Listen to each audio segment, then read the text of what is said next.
नमस्कार दोस्तों, स्वागत है आप सभी का यूपीएससी उत्कर्ष में। मेरा नाम है पूजा द्विवेदी। संभल में मस्जिद विवाद रुकने का नाम ही नहीं ले रहा और यहाँ पे अशांति बरकरार है। क्या हमारे पास इतनी आज़ादी है कि हम किसी भी जगह की प्रकृति को बदल सकते हैं, स्पेशली अगर वो पूजा स्थल है? इससे संबंधित हमारे पास एक अधिनियम है जिसको हम प्लेसेस ऑफ वर्शिप एक्ट 1991 के नाम से जानते हैं। हमें पता है कि बहुत सारे ऐसे पूजा स्थल हैं जिसको परिवर्तित किया गया था जब पिछले मिडीवल टाइम्स में देखा जाए तो, या फिर इवन एंशिएंट टाइम्स में भी बहुत बार ऐसे हमारे सामने चीज़ें आई हैं जिसमें हमें पता रहता है कि उस जगह की मूल प्रकृति कुछ और थी जहाँ हम पूजा करते थे, आज उसकी मूल प्रकृति कुछ और हो चुकी है।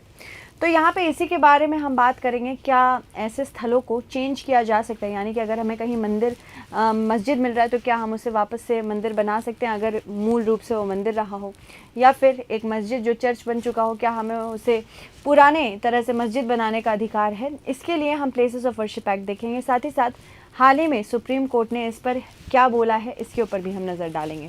तो चलिए समझते हैं सच क्या है आखिर वहाँ का। तो ये मस्जिद है जिसको लेके पूरा विवाद चल रहा है। माना जाता है, ऐसा कथित रूप से कहा गया है कि इस मस्जिद से पहले यहाँ पे एक मंदिर हुआ करता था और उस मंदिर को तोड़ के ये मस्जिद बनाया गया है। ठीक है, तो इसी के बारे में हम बात करते हैं। इसके एक ज़िला अदालत द्वारा शाही जामा मस्जिद का सर्वेक्षण करने का आदेश दिए जाने के बाद पश्चिमी उत्तर प्रदेश ने इस शहर में हिंसा भड़की है। अदालत का यह आदेश एक याचिका पर आया है जिसमें दावा किया गया था कि ये संभल की जामा मस्जिद एक हिंदू मंदिर के स्थल पर बनाई गई है, या वाराणसी में ज्ञानवापी मस्जिद, मथुरा में शाही ईदगाह एवं मध्य प्रदेश के धार में कमल मौला मस्जिद के मामले में भी किए गए दावों के समान ही है। यानी कि सिर्फ यही संभल मस्जिद नहीं है जिसके बारे में ये बात कही गई है, इसके अलावा भी और ऐसे स्थल हैं जिनको विवादास्पद बना दिया गया है। हाँ, उनका मूल रूप ज़रूर कुछ और होगा जिसके वजह से आज उसके परिणाम स्वरूप इस पर इतना विवाद हो रहा है। इन सभी विवादों में दावे मूलतः पूजा स्थल के धार्मिक चरित्र के बदलने की मांग करते हैं, जो कि पूजा स्थल अधिनियम 1991 के तहत निषिद्ध है। इसके बारे में बात करेंगे। 19 नवंबर को चंदौसी में संभल के जिले एक सत्र न्यायालय के एक सिविल जज वरिष्ठ प्रभाग आदित्य सिंह जी ने अधिवक्ता हरिशंकर जैन और जो स्थानीय महंत सहित अन्य लोगों द्वारा दायर की गई एक आवेदन को स्वीकार कर लिया, जिसमें मस्जिद तक पहुंच के अधिकार का दावा किया गया है। याचिकाकर्ताओं का आरोप है कि मस्जिद का निर्माण 1526 मुगल सम्राट बाबर ने वहां मौजूद एक हिंदू मंदिर को ध्वस्त करके एक मस्जिद बनाया था। याचिका दायर होने के कुछ ही घंटों के भीतर अदालत ने मस्जिद में प्रारंभिक सर्वेक्षण करने के लिए एडवोकेट कमिश्नर नियुक्त करने का आदेश जारी किया। पहला सर्वेक्षण उसी दिन किया गया। अदालत ने यह भी आदेश किया कि सर्वेक्षण की रिपोर्ट 29 नवंबर तक उसके समक्ष दाखिल की जाएगी। सर्वेक्षण का दूसरा चरण 24 नवंबर को हुआ। इसके बाद यहाँ पे दंगे भड़कने लगे। संभल में इसके विरोध में प्रदर्शन हो रहा है। परिणाम स्वरूप संभल में विरोध प्रदर्शन शुरू हुए। पुलिस ने गोलाबारी की, क्योंकि जो ये विरोध था ये शांतिपूर्ण नहीं था। इसमें जिस प्रकार से पथराव हो रहा है, जिस प्रकार से आक्रोश उग रहा है, ये नॉर्मल नहीं है। इस वजह से पुलिस को भी गोलाबारी करनी पड़ी। सर्वेक्षण के लिए मस्जिद की प्रबंध समिति से परामर्श किया गया था इससे पहले, लेकिन 29 नवंबर तक सर्वेक्षण रिपोर्ट मांगने वाले अदालत का आदेश एक पक्षीय था, यानी दोनों पक्षों के सुने बुना ही दे दिया गया था। संभल की जामा मस्जिद एक संरक्षित स्मारक है जिसे 22 दिसंबर 1920 को प्राचीन स्मारक संरक्षण अधिनियम 1904 के तहत अधिसूचित किया गया था। इसे राष्ट्रीय महत्व का स्मारक भी घोषित किया गया है। भारतीय पुरातत्व सर्वेक्षण की वेबसाइट पर केंद्रीय संरक्षित स्मारकों की सूची में इसका नाम भी शामिल है। इसके अलावा याचिकाकर्ताओं के दावे के बारे में कानून ने क्या कहा है, इसके बारे में भी हम जानते हैं। याचिकाकर्ताओं द्वारा दायर की गई सिविल मुकदमे अनिवार्य रूप से न्यायालय के लिए संबंधित संपत्ति का स्वामित्व निर्धारित करने का मामला बन चुका है। सिविल मुकदमे में याचिकाकर्ताओं द्वारा किए गए दावों को प्रथम दृष्टया स्वीकार किया जाना चाहिए। सिविल प्रक्रिया संहिता प्रारंभिक चरण में सिविल मुकदमे में किए गए दावों की सख्त जांच करने पर रोक लगाती है। याचिकाकर्ताओं को केवल तभी साक्ष्य प्रस्तुत करने के लिए कहा जाएगा जब याचिका स्वीकार कर ली जाएगी, यानी कि पहले ये नहीं कहा जाएगा पहले आप साक्ष्य लेके आइए उसके बाद हम आपकी याचिका दायर करेंगे, नहीं। जब याचिका स्वीकार हो जाती है उसके बाद सारे साक्ष्य आते हैं। हालांकि जब बात पूजा स्थल की आती है तो पूजा अधिनियम 1991 के तहत इसी तरह के मुकदमे पर रोक होगी। ऐसा कहा जाता है कि ज्ञानवापी और मथुरा दोनों मामलों में जिला अदालतों ने हिंदू याचिकाकर्ताओं द्वारा दायर सिविल मुकदमे में को अनुरक्षीय के रूप में स्वीकार किया था। इसके अलावा जिसका अर्थ है कि 1991 के अधिनियम के बावजूद निर्धारण के लिए वैध मामले हैं। 1984 में जब संतों की एक महासभा हुई थी तब बात की गई थी कि काशी, मथुरा एवं अयोध्या, इन तीनों में जिस प्रकार से मूल परिवर्तन करके मंदिर को मस्जिद बनाया गया है, इन तीनों को वापस से रिस्टोर करना है। तब पीवी नरसिम्हा राव की सरकार जब 1991 में अयोध्या मामले को देख रही थी तो उसे समझ में आया कि ऐसे तो एक पंडोरा बॉक्स खुल जाएगा, एक डोमिनो इफेक्ट आ जाएगा। यानी कि अगर एक कोई जगह जिसका परिवर्तन किया गया हो उसको समझने के लिए बाकी सारी जगहों का भी परिवर्तन शायद इसी प्रकार से हो जाए। तो इसलिए ये डर था कि ऐसा हो सकता है और सांप्रदायिक मुद्दे ऐसे उछाले जाएंगे तो सांप्रदायिकता बढ़ सकती है, साथ ही साथ आक्रोश भी, जन आक्रोश भी बढ़ सकता है। इसी की वजह से पीवी नरसिम्हा राव के समय में 1991 का पूजा स्थल से संबंधित अधिनियम लाया गया कि 15 अगस्त 1947 तक जिस जगह का जो भी मूल रूप से नेचर रहा है उसको परिवर्तित नहीं किया जा सकता। पर इस अधिनियम के तहत एक जगह को एक्सेप्शन रखा गया था जो कि है अयोध्या। तो इसी के बाद और परेशानी लोगों को इसलिए हुई थी, हिंदू संप्रदाय के लोगों को, कि अयोध्या को अगर एक्सेप्शन रख दिया गया है तो काशी और मथुरा का क्या, क्योंकि ये भी पहले से ही, अयोध्या तो काफ़ी बाद में आया है, काशी मथुरा का मुद्दा सबसे पहले उठाया गया था। इसके बाद अदालतों ने अनिवार्य रूप से फैसला सुनाया है कि ये मामले 1991 के अधिनियम के दायरे से बाहर हैं। चलिए अब इस एक्ट के बारे में जानते हैं। पूजा स्थल अधिनियम में कहा गया है कि किसी भी पूजा स्थल का धार्मिक चरित्र वैसा ही बना रहना चाहिए जैसा वह 15 अगस्त 1947 को था। लंबे शीर्षक में इसका वर्णन इस प्रकार से किया गया है कि किसी भी पूजा स्थल के धर्मांतरण को प्रतिषिद्ध करने तथा किसी भी पूजा स्थल के धार्मिक चरित्र को उसी रूप में बनाए रखने के लिए, उससे संबंधित या उसके अनुषंगिक विषयों के लिए उपलब्ध करने के लिए अधिनियम की धारा 3 किसी भी धार्मिक संप्रदाय के पूजा स्थल को पूर्णतः या आंशिक रूप से किसी अन्य धार्मिक संप्रदाय के पूजा स्थल में परिवर्तित करने पर रोक लगाती है। यहाँ तक कि उसी धार्मिक संप्रदाय के किसी अन्य खंड के पूजा स्थल में भी परिवर्तित करने पर रोक लगाती है। यह कानून जो कांग्रेस के 1991 के चुनाव घोषणा पत्र का हिस्सा था, ये उद्देश्य पूजा स्थल के कथित ऐतिहासिक रूपांतरण से उत्पन्न सभी विवादों को समाप्त करने के लिए था। संसद में इसे पेश करते समय तत्कालीन गृह मंत्री एसबी चौहान ने भी कहा था कि इस विधेयक के अधिनियमित होने से सांप्रदायिक सौहार्द और सद्भावना को बहाल करने में काफ़ी मदद मिलेगी। यद्यपि यह अधिनियम बाबरी मस्जिद राम जन्मभूमि विवाद के आलोक में लाया गया था, किंतु इसे विशेष रूप से इसके दायरे से बाहर रखा गया। यानी कि इसका बैकग्राउंड पूरा अयोध्या का डिस्प्यूट ही था, पर इसको बाहर रखा गया, अयोध्या के डिस्प्यूट को बाहर रखा गया।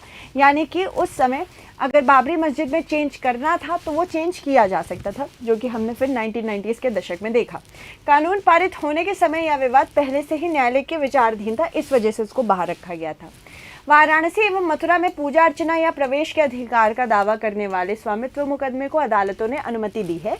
इन मुकदमों में पूजा स्थल अधिनियम 1991 का पालन करते हुए धार्मिक स्थल का स्वरूप बदलने की अनुमति नहीं दी जाती है, लेकिन पूजा अधिकार और स्वामित्व के दावे पर विचार जरूर किया जा सकता है और अदालतों ने इन दावों को स्वीकृति दी है, क्योंकि ये दावे धार्मिक रूप से बदलाव के बजाय धार्मिक अधिकार और स्वामित्व से संबंधित है। इसके अलावा सर्वोच्च न्यायालय में 1991 के अधिनियम को चुनौती भी दी गई है। 4 याचिकाएं वर्तमान में सर्वोच्च न्यायालय में पूजा स्थल अधिनियम को चुनौती दे रही हैं। सितंबर 2022 में न्यायालय ने केंद्र सरकार को 2 सप्ताह के भीतर हलफनामा दाखिल करने का निर्देश दिया था, लेकिन अब तक हलफनामा दाखिल नहीं हुआ है। संवैधानिक चुनौती लंबित है और सर्वोच्च न्यायालय को इस पर अंतिम निर्णय लेना पड़ेगा। यानी कि क्या अधिनियम में संशोधन लाया जा सकता है, क्या इससे मूल ढांचा किसी भी प्रकार से उसको आहत होगी कि नहीं। मई 2022 में न्यायमूर्ति DY चंद्रचूड़ ने टिप्पणी की थी कि 1991 के कानून के तहत धार्मिक स्वरूप में बदलाव पर रोक, लेकिन धार्मिक चरित्र की जांच करने की अनुमति दी जाती। यानी कि अगर आप सर्वेक्षण करना चाहें पता लगाने के लिए कि धार्मिक किसी पूजा स्थल या किसी भी स्थल का मूल रूप क्या था, उस पर सर्वेक्षण अगर करना है तो किया जा सकता है। न्यायमूर्ति ने यह भी कहा था कि धारा 3 और 4 का उल्लंघन ये नहीं होगा, क्योंकि 15 अगस्त 1947 के बाद उस स्थान का धार्मिक स्वरूप क्या था, इसे जांचने की अनुमति तो दी जा सकती है। इसी के साथ साथ मथुरा एवं ज्ञानवापी मस्जिद के पक्ष को भी चुनौती मिली है। यहाँ पे समझ में आता है कि मस्जिद पक्ष ने पूजा स्थल अधिनियम की व्याख्या को चुनौती दी है, विशेष रूप से धार्मिक चरित्र की जांच करने की अनुमति को लेकर। सर्वोच्च न्यायालय को प्रारंभिक मुद्दे पर अंतिम बहस करने की क्या 1991 का अधिनियम इस तरह की याचिकाओं पर रोक लगाता है या केवल पूजा स्वरूप में परिवर्तन पर रोक लगाता है। संभल मामले में जिला न्यायालय ने सिविल मुकदमे की स्थिरता पर कोई भी आदेश पारित नहीं किया है। इसके अलावा सर्वेक्षण अदालत आदेश पहले से ही जारी किया गया था, बिना प्रारंभिक निष्कर्ष पर पहुंचे, और यह आदेश लागू किया गया जब उच्च न्यायालय में इसे चुनौती देने का अवसर ही नहीं मिला। चलिए, इसके अलावा हम जानते हैं चंदौसी में जो जामा मस्जिद है। चंदौसी जामा मस्जिद एक संरक्षण स्मारक है जिसे प्राचीन स्मारक संरक्षण अधिनियम 1904 की धारा 3 उपधारा 3 के तहत 22 दिसंबर 1920 को अधिसूचित किया गया था। साथ ही साथ इसे राष्ट्रीय महत्व का स्मारक भी घोषित किया गया है और ASI Agra circle Moradabad division की वेबसाइट पर केंद्रीय संरक्षित स्मारकों की सूची में भी शामिल किया गया है। याचिका में दावा किया गया है कि संभल शहर के मध्य में भगवान कल्की को समर्पित एक सदियों पुराना श्री हरिहर मंदिर था, जिसका जामा मस्जिद समिति द्वारा जबरन और गैर कानूनी तरीके से उपयोग किया जा रहा है। याचिका में यह भी कहा गया है कि संभल एक ऐतिहासिक शहर है और हिंदू शास्त्रों में इसकी गहरी जड़ें हैं, जिसके अनुसार यह एक पवित्र स्थल है जहां भविष्य में भगवान विष्णु के एक अवतार कल्की जरूर प्रकट होंगे। एक दिव्य आकृति को भी जो अभी तक प्रकट नहीं हुई है, माना जाता है। इनके ऊपर एक मूवी भी अभी हाल ही में बनी है कुछ समय पहले, कल्की। माना जाता है कि कल्की भगवान विष्णु के 10वें और अंतिम अवतार होंगे। इनके आगमन से कलयुग को हराया जाएगा। इसके अलावा उनके अवतरण से अंधकार में और अशांत कलयुग का अंत होगा और अगले युग की शुरुआत होगी, जिसे सतयुग के नाम से जाना जाएगा। मतलब एक चक्र है, सतयुग, त्रेता युग, कलयुग, ये सब चक्र का एक पार्ट है। तो जैसे एक चक्र खत्म होता है, दूसरा चक्र शुरू होता है। इट्स लाइक सीजन और इट्स लाइक मंथ। याचिका में यह भी कहा गया है कि हिंदू धर्म ग्रंथ इस बात की पुष्टि करते हैं कि प्राचीन काल में भगवान विष्णु और भगवान शिव का एक अनोखा विग्रह उभरा था। इसी वजह से हरिहर कहा जाता है। हरि मतलब श्री विष्णु और हर मतलब महादेव, ठीक है, इसी वजह से कहा जाता है। इसमें कहा गया है कि संभल का श्री हरिहर मंदिर ब्रह्मांड की शुरुआत में स्वयं भगवान विश्वकर्मा ने बनाया था। इसमें आगे ये भी कहा गया है कि बाबर ने